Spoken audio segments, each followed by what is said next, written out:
Right now, the video we're watching, although there's a lot of blurry stuff there, this is where they realized they were in trouble, right there. You can see them like, I'm getting away from this. Him checking the pulse right now. He's checking the pulse. God. And but you don't see them take out you don't take off the end of the cuffs. You don't see them roll him over and start breathing for him. Look, they're like, hey, well, where's the pulse here? What's going on? Because they're preserving themselves. And then they sit him up like that because they didn't know what to do with a dead person that they had just killed.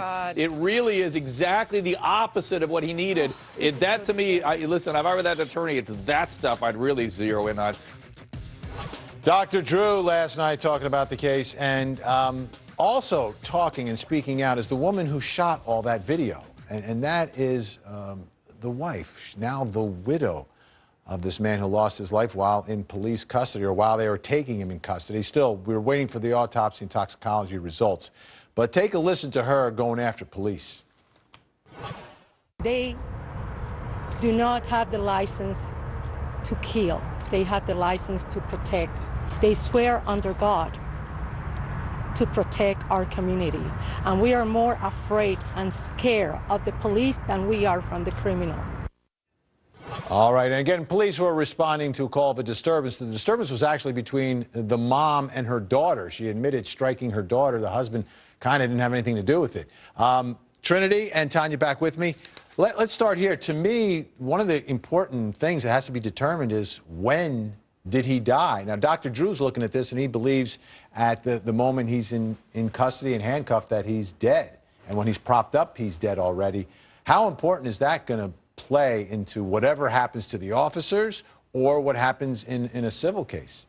I think it's going to be important, Vinny, and I think it's going to go back to what you guys were talking about earlier, but if the toxicology report and a potential autopsy, I mean, trying to really figure out what went wrong. I mean, was it from the pressure of having, 5 men on top of him that blocked his airway, his head turned the wrong way, or was there something else? And I think that's going to be significant if you can figure out and tell when was the moment that he lost consciousness, and should they have stopped and done something else? Yeah, and Tanya, if they take his pulse and he's dead already and they don't try to revive him, to me that's beyond outrageous. So, I'm not making a judgment on whether he was or wasn't dead. I have no idea. But to me, if in fact he's dead and they're not attempting to revive him, that tells us a lot about what's going on here, if that's what was happening. Right. If that's what happened, then it looks like they're in cover-up mode, because what do? They don't take any action to try to revive him. They sit him up and prop him up in an effort to make him look like he's still alive. They tell his wife that he's still okay when they know that he's not. So if that is the case, if that's the case, that's huge. If that's the case, that's and there's emergency medical personnel who respond. We don't see that on video, so their take on all this is significant as well. Up next, startling new revelations from Casey Anthony's latest deposition. Apparently, Casey missed the honor thy mother part of the 10 Commandments, among other commandments. And remember, the national obsession here in this country with the O.J. Simpson trial?